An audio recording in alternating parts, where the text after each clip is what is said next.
तेज प्रताप यादव को लेकर RJD chief Lalu Prasad Yadav का बड़ा फैसला। 6 साल के लिए आरजेडी से निष्कासित किए गए तेज प्रताप यादव।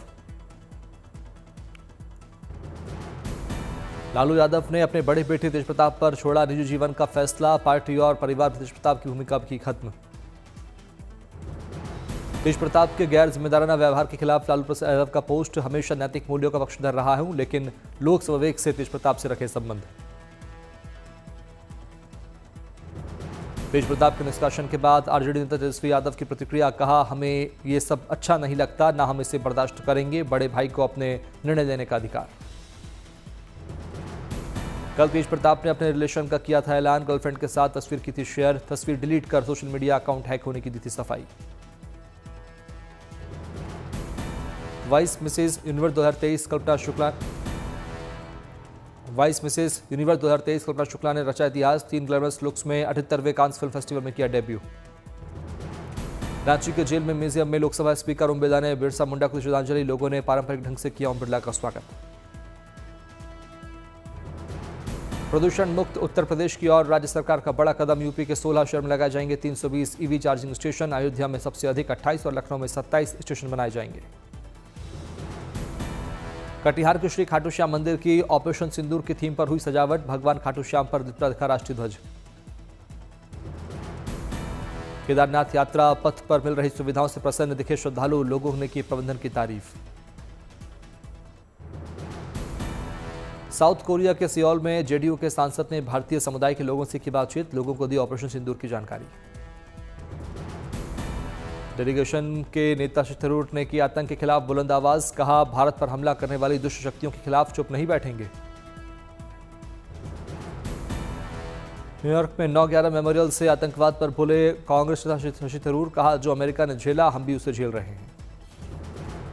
बहरीन के मनामा में श्रीनाथ जी के मंदिर पहुंचे भारतीय नेता। किए दर्शन पूजन, विश्व शांति के लिए प्रार्थना की। बहरीन यात्रा पर पहुंचे भारतीय सांसदों के डेलीगेशन ने गणमान्य हस्तियों से की मुलाकात। ऑपरेशन सिंदूर पर रखा भारत का पक्ष। बहरीन पहुंचे डेलीगेशन में शामिल एआईएमएम नेता अज़ुद्दीन ओवैसी का बयान। पाकिस्तान ही आतंकवाद की जड़ है, भारत ने बरता हद से अधिक संयम। आज से 3 दिन के महाराष्ट्र दौरे पर रहेंगे गृहमंत्री अमित शाह। नागपुर, नांदेड़ और मुंबई की करेंगे यात्रा। दुनिया में फिर बजा भारत का डंका। दुनिया की चौथी सबसे बड़ी इकोनॉमी बना भारत। भारत ने जापान को भी पीछे छोड़ा। नीति आयोग की ओर से दी गई जानकारी। $4 ट्रिलियन की हुई इंडिया की इकोनॉमी। अब सिर्फ अमेरिका, चीन और जर्मनी की अर्थव्यवस्था है भारत से आगे। दिल्ली में यूपीएससी सीएसई परीक्षा के लिए केंद्रों पर लगे अभ्यर्थियों की भीड़। प्रवेश पत्र दिखाकर मिली केंद्र में अभ्यर्थियों को एंट्री। दिल्ली में आज यूपीएससी सीएसई 2025 का एग्जाम आयोजित। परीक्षा केंद्र पर पहुंचने के लिए मेट्रो स्टेशन पर अभ्यर्थियों की भीड़। सुबह जल्दी शुरू की गई मेट्रो की सेवा। लखनऊ में यूपीएससी सीएसई परीक्षा देने वाले युवाओं का केंद्रों के बाहर देखा जमावड़ा। परीक्षा को लेकर उत्साहित दिखे युवा। अहमदाबाद में परीक्षा केंद्रों पर यूपीएससी सिविल सर्विस एग्जाम अभ्यर्थियों की भीड़। अभ्यर्थियों के प्रवेश पत्रों की जांच कर दी गई केंद्र में एंट्री। नोएडा में परीक्षा केंद्रों पर दिखी पुख्ता सुरक्षा व्यवस्था। छात्रों को केंद्रों पर ली गई तलाशी।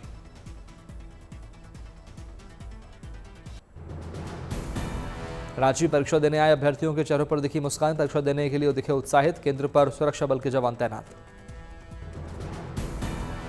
अयोध्या में क्रिकेटर विराट कोहली ने पत्नी अनुष्का शर्मा समेत किया हनुमानगढ़ी के दर्शन। पूजा पाठ कर लिया बजरंगबली का आशीर्वाद।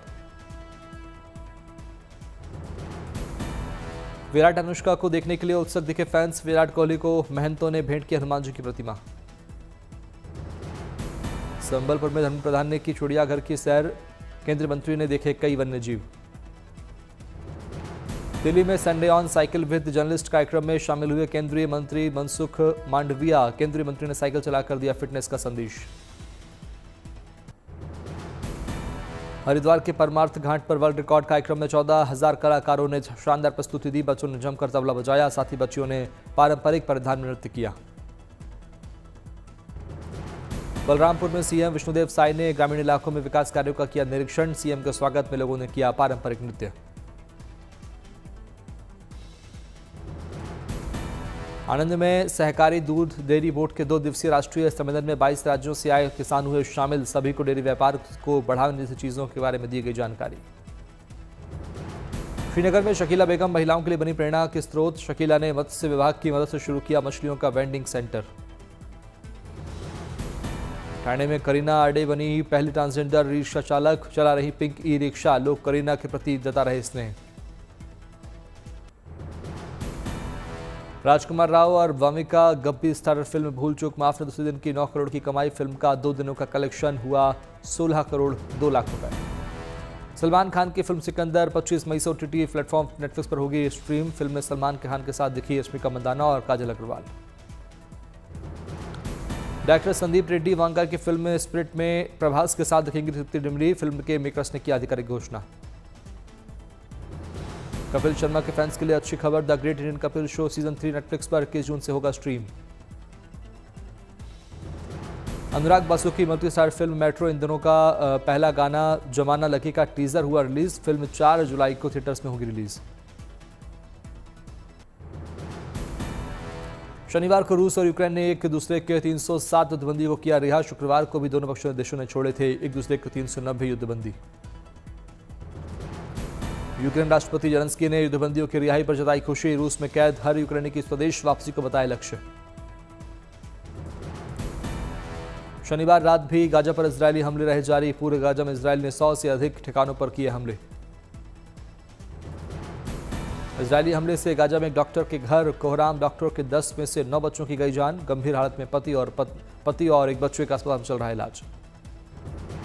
गाजा में जंग रोकने की मांग को लेकर तेल अवीव में लोगों का प्रदर्शन। गाजा में इजरायली बंधकों की रिहाई के लिए युद्धविराम समझौते को बताया जरूरी।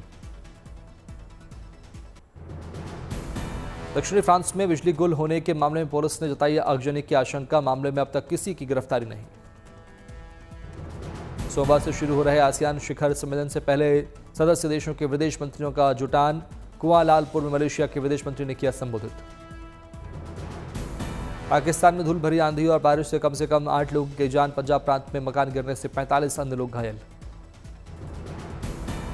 बांग्लादेश में बांग्लादेश नेशनलिस्ट पार्टी के दिसंबर तक चुनाव कराने की मांग। अंतरिम सरकार के मुखिया यूनुस के कैबिनेट से विवादास्पद चेहरों को हटाने की भी मांग। ईरान के प्रसिद्ध फिल्मकार जफर पनाही की फिल्म को मिला कान फिल्म फेस्टिवल का सबसे बड़ा पुरस्कार। पनाही की film it was just an accident ने जीता पाल्म डियोर अवार्ड।